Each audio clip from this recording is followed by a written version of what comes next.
Hello guys, this is the SWTOR guy here and welcome back to another discussion video. And as you're probably seeing it on the title, this is gonna be indeed a deep discussion video. Now, pretty much let's get straight into the facts. Why is Star Wars The Old Republic is indeed on trouble, or indeed trouble. Now, that is let's get just start at the very beginning, okay? So recently, Battlefront 2 has been launched. As you probably notice it, a lot of people playing it, including I'm playing it, streaming it, and some others are doing it. Now, there has been a little controversy going on there because of the microtransaction went on. Now, that is because they had loot boxes. And loot boxes is pretty much means gambling for a lot of people. Now, pretty much the gambling, like if you're going for it and searching for it, it's pretty much like there is a chance to either winning a good prize or either a bad one, but it's pretty much it's 18 plus, so it's PEGI 18, like how they saying it. Now, why is it connect to Star Wars The Old Republic and Battlefront 2? Pretty simple, because both of them are EA games. Now, Battlefront 2 has been shut down, the microtransactions, after the game launched.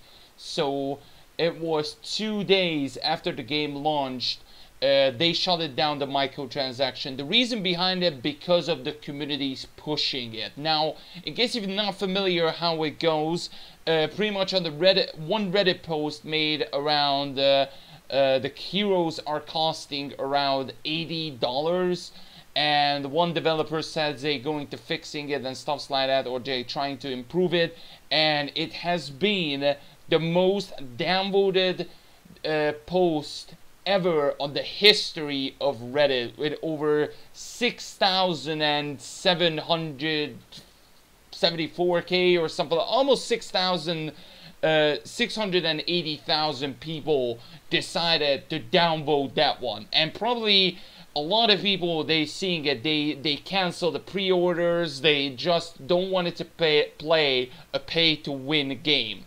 And that's because of that. Battlefront 2 has decided to shut down the microtransaction, but they did not say forever. They going to probably bring it back at some point, but we don't know when. But hopefully it's gonna be sticking like this. That's what I'm really hoping for, to be perfectly honest. Now, what is it in fact to Star Wars The Old Republic? In the Star Wars The Old Republic as well, we have some kind of a gambling as well. In case you're not familiar what I'm talking about, of course I'm talking about the Grand Chance Cubes and also the Cartel Market Packs. Now, in case if you're not familiar, I'm doing a Worth It episodes, which is pretty much also some kind of gambling.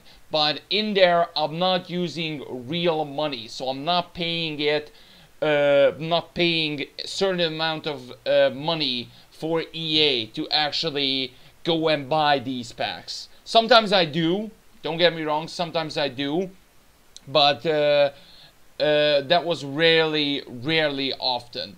And to be perfectly honest, the reason behind it is gambling. It's because the Grand Chance Cubes and the packs are pretty much just RNG. Now, there has been a lot of posts have been going around inside of this. Why is Star Wars The Old Republic in trouble and things like that? Thanks to the Bad Feeling podcast, by the way, what he's tweeted on.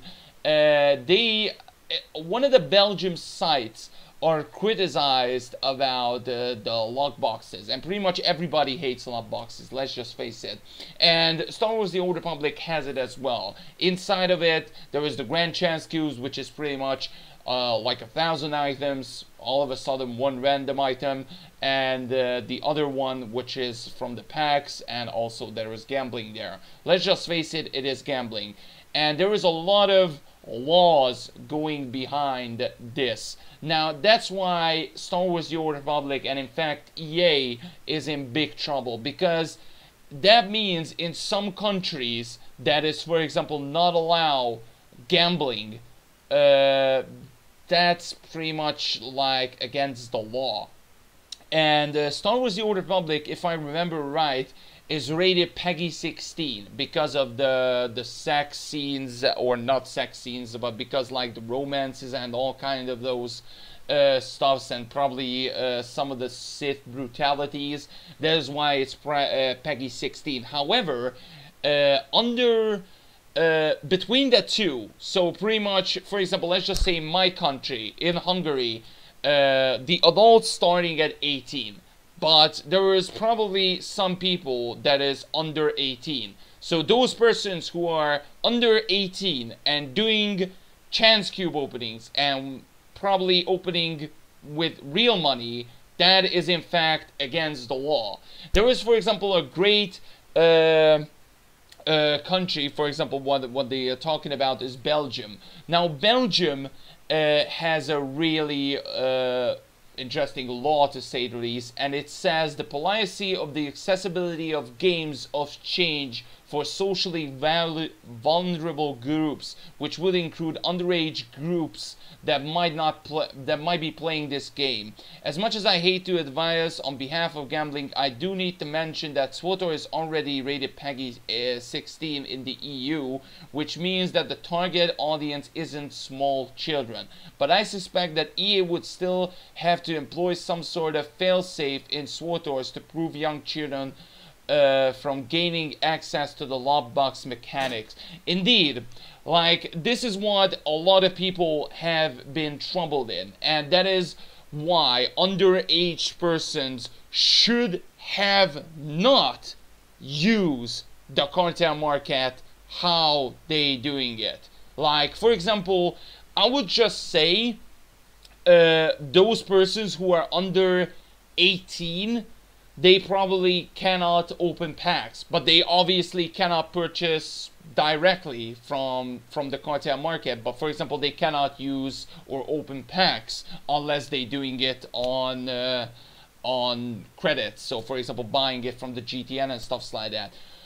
And there has been a lot of problems going on right now with EA and also with the Battlefront 2. I know I'm talking about a lot of Battlefront 2, but this is going to be infecting Star Wars: The Old Republic at some point if they're not going to change the gambling, or just going to put, as they said, a failsafe to make sure that you can still open packs and stuff like that. Probably this is still gonna be in Star Wars: The Old Republic, because let's say at some point it's gonna be profit for some of the persons who are working at EA and stuff like that. It's still the game is not gonna shut down unless they're not making profit at all. So don't worry, that is not going to happen. However, they need to make some kind of profit to keep this game alive. And of course we have subscribers. We have a ton of them. Don't get me wrong. We have a lot of subscribers in this game.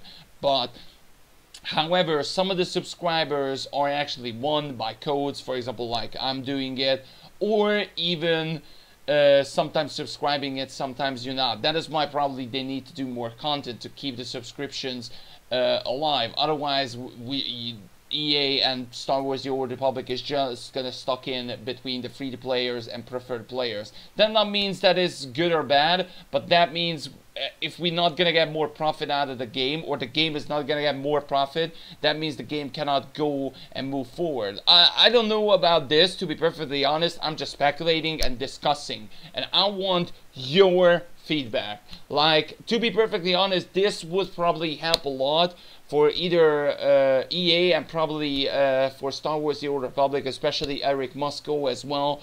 I don't know if they're trying to fixing this or not, or this is like a real issue at the moment, but probably they are aware for the issue, and probably this is going to affect the game, or maybe just the cartel market in general, because we already seeing some changes like direct sales. Even more items are coming back to the cartel market, and that's where we probably see the change. I don't know if the packs or the Grand Chance Cubes are gonna be in the game anymore, because if they're gonna get trouble because of the Belgium laws, or because the laws in all over the world, that means they need to do some kind of solution for the Grand Chance Cubes or the pack openings. But let me know your feedback, guys. Is this wrong or breaking the law, or is it wrong to gamble in Star Wars: The Old Republic? I want to hear your feedback for all of this, because this is a really big discussion, and I want to hear all of your feedback. So put it down in the comment section below. I just want to talk and want to hear everybody's opinion, either on Battlefront 2, but especially on Star Wars: The Old Republic. Until then, I hope you guys did enjoy it, and I will see you guys next time. Bye, guys.